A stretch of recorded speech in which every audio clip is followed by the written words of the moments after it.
Bom dia, eu sou o Gustavo, aluno do nono ano, e vim apresentar para vocês um trabalho sobre a Segunda Guerra Mundial. Meu grupo é composto por mim, pela Laura, pela Júlia e pelo Alfa.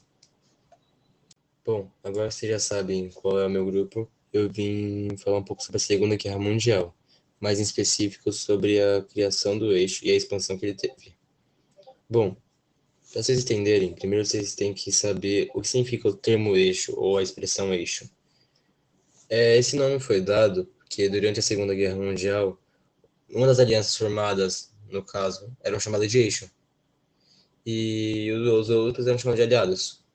O eixo tinha como os aliados a Alemanha, a Itália e o Japão, que tinham o mesmo objetivo em comum, que era a expansão territorial, a criação de impérios com base na conquista militar, na destruição ou neutralização do comunismo soviético. Foi assinado um tratado de amizade entre a Alemanha e a Itália, porém, isso só veio ao público uma semana depois da assinatura, anunciando a criação do Eixo Roma-Berlim. Em 26 de novembro, a Alemanha nazista e o Japão imperial assinaram um pacto anti-internacional comunista, chamado Comintern, que tinha como base na oposição à União Soviética. Logo depois, em 20 de novembro de 1940, a Hungria uniu-se ao eixo, e junto com ela foi a Romênia em 23 de novembro do mesmo ano. E como a Eslováquia dependia economicamente da Alemanha, ela também se juntou um dia depois da Romênia ter se juntado. A Bulgária se juntou no dia 1 de março de 1941 e a Iugoslávia em 25 de março do mesmo ano. 2 dias depois, os militares sérvios, população regente na Iugoslávia, derrubaram o governo que havia assinado o Pacto Tripartite. Em abril de 1941, a Iugoslávia foi invadida e desmembrada pelas forças do eixo e em 15 de junho de 1941, o recém-estabelecido Estado independente da Croácia associou-se ao eixo. A Finlândia associou-se à guerra contra o URSS como co-beligerante em 26 de junho de 1941, 4 dias após o eixo invadir a União Soviética, porém não assinou o Pacto Tripartite. Além dos 3 principais países que integravam o eixo, outros países e grupos organizados formavam um bloco. Bulgária, Hungria e Romênia formavam o segundo escalão entre os países do eixo. Finlândia e Tailândia integravam uma coligação ativa com o eixo. A França atuava como colaboradora, enquanto Eslováquia, Croácia, Albânia e Manchúria tinham papéis submissos. Os países do eixo contavam ainda com ações de grupos nacionalistas organizados como o Movimento de Independência Indiano e o Russo Branco. Os países do eixo eram aqueles que deram início ao conflito armado no mundo novamente. Alemanha e Itália, eles foram responsáveis pelo crescimento da instabilidade em território europeu e a eclosão da guerra, e junto com eles estavam o Japão. Os aliados combatiam os países do eixo, tendo em sua liderança os Estados Unidos, Reino Unido e União Soviética.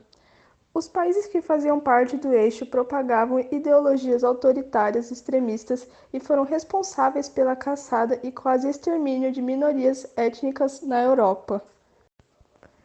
A Segunda Guerra Mundial terminou quando os países do eixo foram derrotados pela força dos aliados. Certo, agora vamos falar sobre o Brasil se tivesse sido a favor do eixo na Segunda Guerra Mundial. Muitos foram os boatos de que o governo brasileiro iria aderir ao eixo, porém ele entrou no conflito para apoiar os aliados. Um dos argumentos parece os rumores foi que os pontos em comum entre o Estado de Nova Vargas e o nazifascismo eram evidentes tanto no campo econômico quanto político.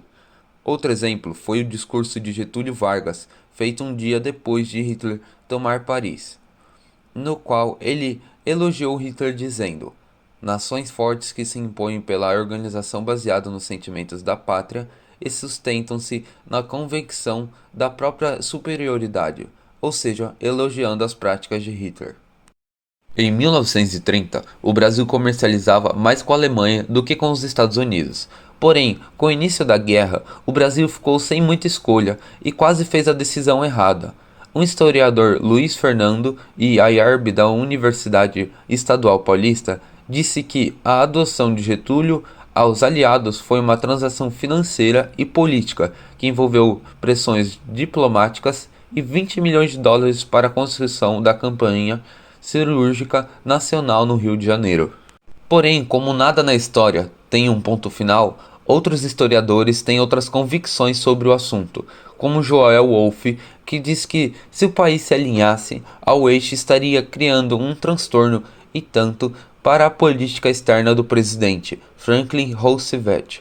Suas palavras foram: o Brasil ocupava uma posição importante no cenário da guerra, não só como fornecedor de produtos-chave e especialmente o magnésio, mas também por ser uma ponte por uma nação militar na América do Norte.